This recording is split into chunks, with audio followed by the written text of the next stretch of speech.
Thanks, Geirlach. Okay, on the face of it, this bill to protect our historic and archaeological heritage is a very, very good and welcome thing.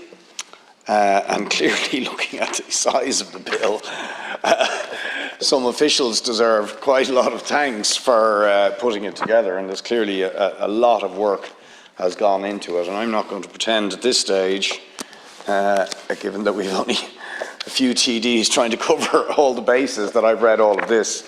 But I am going to try as best I can to get on top of it. But it is a subject of incredible importance to do everything we can to protect our historic, cultural and archaeological heritage. And the general objectives of the bill, as I understand it, all seem like reasonable things to sort of streamline the way in which we register our monuments and collate, if you like, all of the legislative protections for those things in one bill, and align ourselves with various international conventions and so on that are about protecting culture and archaeology and heritage and so on. So all of those things seem like a very good idea. And as others have mentioned, and to be honest, I haven't really had time to think about where we failed, but one that strikes me, certainly on a local level, is the Carlisle Pier in Dún Laoghaire, which I think was an absolutely outrageous act of cultural and historic vandalism to allow the terminal for the ferry terminal there, which was one of the main sort of exit points for the Irish diaspora,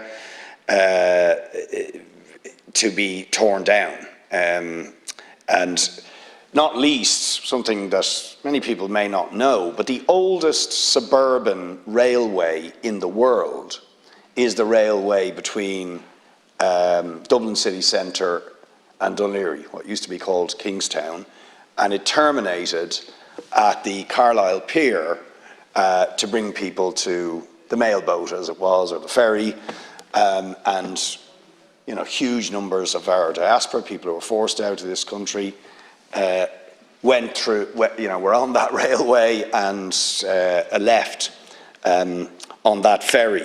And the fact that it was torn down was shocking to my mind. I don't know if it was on any register or how it was protected, but it wasn't protected. And of course, I'm familiar, obviously, with the battle around Moore Street, and I've engaged with that group on a number of occasions, and the idea that a flippant shopping centre is going to impact on a site of that historic importance, where, you know, the rebels of 1916 escaped after they left the GPO, and that there should be any question of, you know, what takes priority, the interests of a property developer to build a shopping centre, or the preservation of a battle site of, you know, the revolution that helped founded this state. I just find quite extraordinary that we're in that situation. So there's a huge imperative for us to genuinely protect our very, very rich historic, archaeological and cultural heritage. And I think, generally speaking, we don't, you know, we haven't done that. And in fact, I think a lot of people aren't even aware of just how rich the heritage may be in their own area. I mean, I'm a student of English literature, and I mean, one of the things I often think about is just how many locations there are of really extraordinary writers and talents that this country has produced that aren't fully sort of celebrated, and the people aren't even aware in some cases, the fact that even that they were Irish.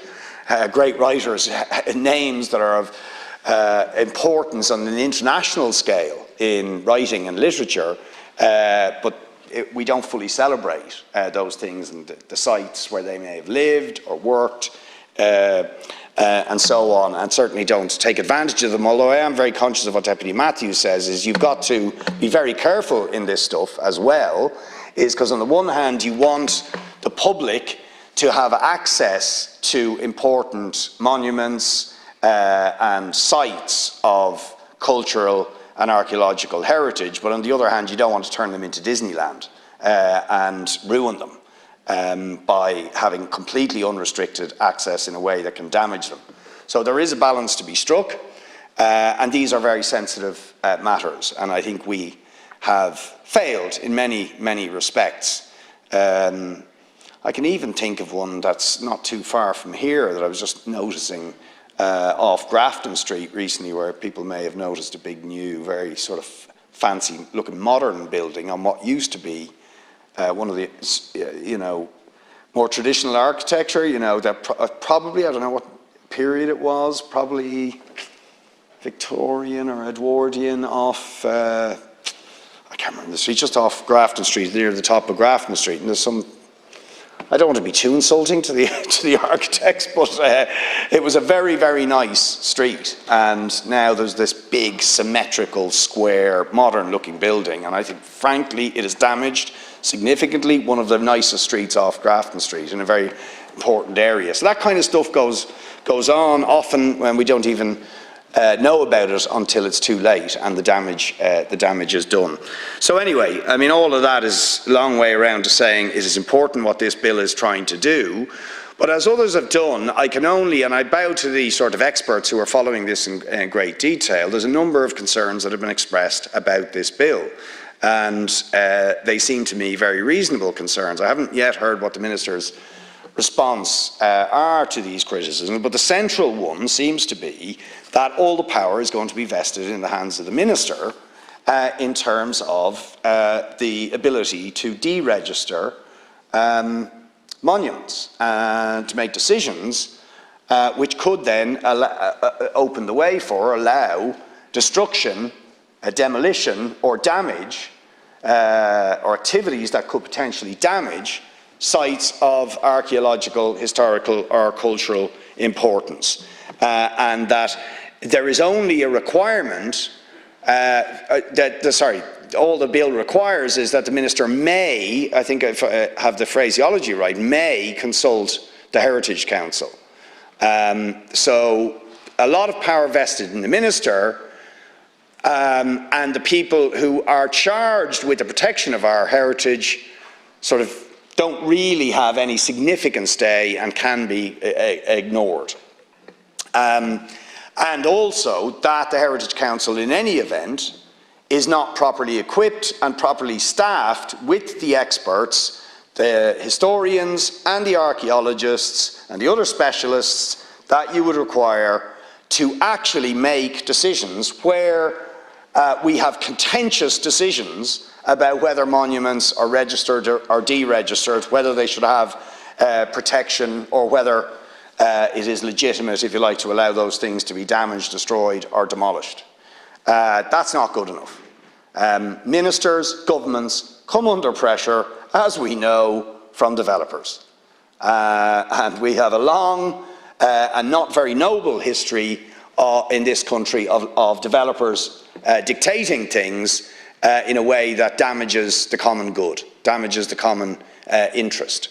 So the idea that we would jeopardise our history, our culture, our archaeological heritage by vesting powers in ministers who may be subject to influence by profit-driven developers is not acceptable. We need safeguards, and those safeguards have to be that we have a body which has experts with real knowledge of the history, the archaeology, the culture, and so on, and who can make objective, knowledgeable, detailed, if you like, assessments of the value, the real value to society and to our culture and to our people of these sites.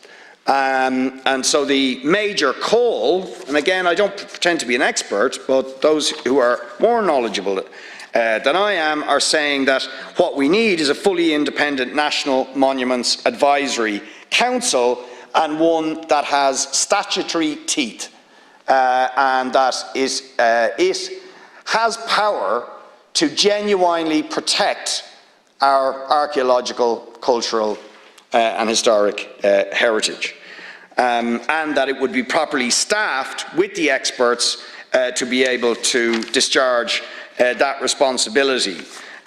Some of those who are expressing these concerns about the bill, which they say fails to do that, and argue that there is resistance, there is active resistance, which they can't really explain, to setting up such a body, even though such a body, as I understand it, was originally required under the National Monuments Act that was passed in 1930, where it did require such a body. So it would seem in the early days of the state, there was an awareness by the governments of the day and the politicians of the day that our culture and our archaeology and our history were important, and rightly so. You would expect that, particularly from a country that established itself in a fight against a colonial power that tried to destroy our history, systematically destroy our history. That's what British colonialism did. They tried to systematically destroy our history and our identity and our culture. So the founders of the state, although they also made some mistakes in my opinion when it comes to their attitude towards some of the architecture that was left here by the colonial power, because of course it was always built by Irish workers. In fact, a lot of the stuff that was built in Britain was built by Irish workers as well. And there was sort of cultural vandal approach, I think, to some of the Georgian and Victorian and Edwardian culture of the early state. But nonetheless, despite mistakes, significant mistakes, they did seem to recognise in the National Monuments Bill of 1930 that there should be a body of experts that had oversight to protect our heritage and our culture and our history. So I'd be interested to see what the Minister has to say about all this, but certainly the criticism, and it seems valid, is that you are resisting that. They argue it is precisely the same sort of resistance that was put up to the establishment of the Environmental Protection Agency, which I think most people would accept now is a good thing, that the EPA is a good thing. Its job is to oversee our environment and make sure that there is adequate protection for our environment. Surely it is a reasonable thing to ensure that there is a body with teeth and with the expertise and the resources to ensure that we adequately protect our extremely rich archaeological and cultural heritage. Very last thing, which is a bit of a tangent, but I'm going to throw it in anyway, seeing as I have a few minutes, is, well, yeah, well, if you've got the time, you might as well use it. One of the newer kind of outputs of our culture is film, and